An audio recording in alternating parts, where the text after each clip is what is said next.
Bayangkan, di tengah malam ada telepon dari kantor. Peralatan penting rusak, harus diganti segera. Atau produksi berhenti. Tapi, dana cadangan kita cukup nggak ya? Hai semuanya, kembali lagi dengan kami di Ilmu Keuangan Bisnis, tempat kamu bisa belajar semua tentang cara mengelola keuangan perusahaan dengan cerdas dan tepat. Kali ini kita bakal bahas satu topik yang sering dianggap sepele, tapi bisa jadi penentu kelangsungan bisnis kita. Dana darurat bisnis. Sama seperti dana darurat pribadi, perusahaan juga perlu punya bantal keuangan untuk menghadapi situasi darurat. Tapi bedanya, dana darurat bisnis bukan cuma soal menyimpan uang, ada strategi khusus dan pastinya ada tips buat menyusunnya dengan tepat agar bisnis kita tetap aman meski kondisi tak terduga melanda. Bayangkan, semua bisnis kecil atau besar pasti menghadapi risiko dan ketidakpastian. Bisa saja tiba-tiba ada. Contohnya, yang pertama, gangguan operasional. Mesin produksi bisa saja tiba-tiba rusak atau ada masalah pasokan bahan baku. Yang kedua, penurunan penjualan mendadak. Misalnya, perubahan pasar atau persaingan yang makin ketat, sehingga pendapatan turun drastis. Yang ketiga, bencana atau musibah. Hal-hal yang di luar kendali kita, seperti bencana alam atau pandemi bisa berdampak langsung pada arus kas. Jadi, ketika ada dana darurat, kita tidak harus bergantung pada utang tambahan atau merusak arus kas utama. Ini memungkinkan bisnis tetap berjalan normal meski ada gangguan sementara. Pertanyaannya, seberapa besar dana darurat yang harus kita siapkan? Umumnya, dana darurat bisnis yang ideal itu cukup untuk menutupi biaya operasional selama 3 hingga 6 bulan. Ini termasuk gaji karyawan, sewa listrik, dan bahan baku. Mari kita ambil contoh. Misalnya biaya operasional bulanan bisnis kita sekitar 100 juta rupiah. Artinya, untuk dana darurat yang ideal, kita perlu menyimpan sekitar 300 juta rupiah hingga 600 juta rupiah. Namun, ini hanya acuan umum. Kalau bisnis kita berada di sektor yang lebih berisiko atau memiliki pengeluaran tak terduga yang besar, kita mungkin perlu menambah dana darurat lebih banyak lagi.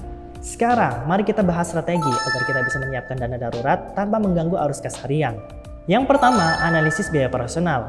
Kita perlu menghitung secara rinci biaya operasional bulanan kita. Ini termasuk semua pengeluaran tetap dan variabel yang bisa terjadi. Dengan begitu, kita bisa menghitung berapa sebenarnya kebutuhan dana darurat yang realistis. Yang kedua, buat rencana penyisihan rutin. Tidak perlu langsung mengumpulkan dana darurat dalam jumlah besar sekaligus. Cobalah sisihkan persentase kecil dari pendapatan bulanan, misalnya 5% atau 10% secara rutin hingga target dana darurat tercapai. Ini lebih ringan dan tidak membebani arus kas. Yang ketiga, pilih tempat penyimpanan dana yang tepat. Dana darurat tidak boleh disimpan di aset berisiko tinggi atau yang sulit dicairkan. Sebaiknya disimpan di instrumen yang aman dan mudah dicairkan, seperti rekening bank khusus atau deposito jangka pendek. Yang keempat, evaluasi secara berkala.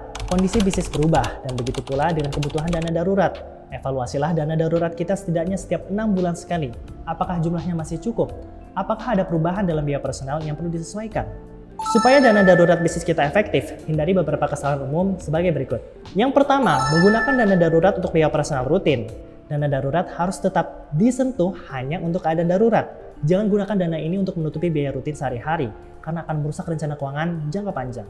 Yang kedua, menyiapkan dana yang terlalu sedikit. Jangan meremehkan risiko. Jika kita terlalu konservatif dan hanya menyisihkan dana yang sedikit, ketika kondisi darurat terjadi, kita bisa kewalahan menutupi kebutuhan.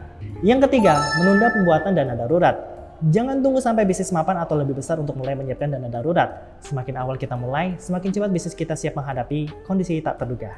Bagi kita yang mungkin bertanya, kenapa harus repot-repot siapkan dana darurat? Berikut beberapa manfaat nyata dari dana darurat. Yang pertama, menjaga stabilitas keuangan. Bisnis tetap berjalan stabil meski ada kendala mendadak. Yang kedua, menghindari utang darurat. Dengan dana darurat, kita tidak harus mengandalkan utang tambahan yang mungkin bunga atau syaratnya tinggi. Yang ketiga, meningkatkan kepercayaan investor dan partner. Dana darurat menunjukkan bahwa bisnis kita dikelola dengan perencanaan matang. Ini dapat menambah rasa percaya dari pihak eksternal. Untuk solusi praktis, berikut langkah-langkah yang bisa langsung kita terapkan. Yang pertama, buka rekening khusus. Pisahkan dana darurat dari rekening utama. Ini membantu kita untuk tidak tergoda menggunakannya untuk kebutuhan lain. Yang kedua, optimalkan cash flow. Gunakan data keuangan untuk mengidentifikasi pos-pos pengeluaran yang bisa dihemat dan alokasikan hasil penghematan itu sebagai tambahan bagi dana darurat.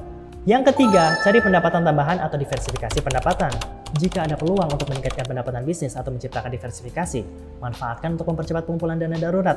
Setiap tambahan pendapatan bisa langsung dialokasikan ke rekening dana darurat. Yang keempat, terapkan kontrol keuangan yang ketat. Pastikan semua pengeluaran tercatat dan diatur dengan baik. Pengawasan keuangan yang ketat membuat kita lebih bijak dalam menggunakan dana darurat hanya untuk kondisi yang benar-benar darurat. Yang kelima, manfaatkan teknologi keuangan. Ada banyak aplikasi dan platform digital yang dapat membantu dan memantau keuangan bisnis. Ini dapat membantu kita memastikan dana darurat tetap terjaga dan memberikan laporan rutin tentang kondisi finansial bisnis. Jadi teman-teman, itulah pentingnya dana darurat untuk bisnis kita. Jangan anggap remeh, karena bisa jadi ini adalah penyelamat bisnis di masa-masa krisis. Semakin kita siap dengan dana darurat yang cukup, semakin tenang kita dalam mengelola bisnis tanpa khawatir ketika kondisi tak terduga muncul. Bagi yang sudah mulai menyisihkan dana darurat, pertahankan, pastikan jumlahnya cukup. Bagi yang belum, yuk mulai sekarang, sedikit demi sedikit. Lama-lama, dana darurat bisnis kita akan terbentuk dan memberikan ketenangan dalam setiap langkah bisnis. Sampai di sini dulu video kali ini. Kalau kalian merasa topik ini bermanfaat, jangan lupa like dan share video ini ke teman-teman berbisnis sekalian. Dan tentunya subscribe agar tidak ketinggalan konten-konten menarik seputar keuangan bisnis lainnya. Belajar keuangan bisnis, jadi ilmu keuangan.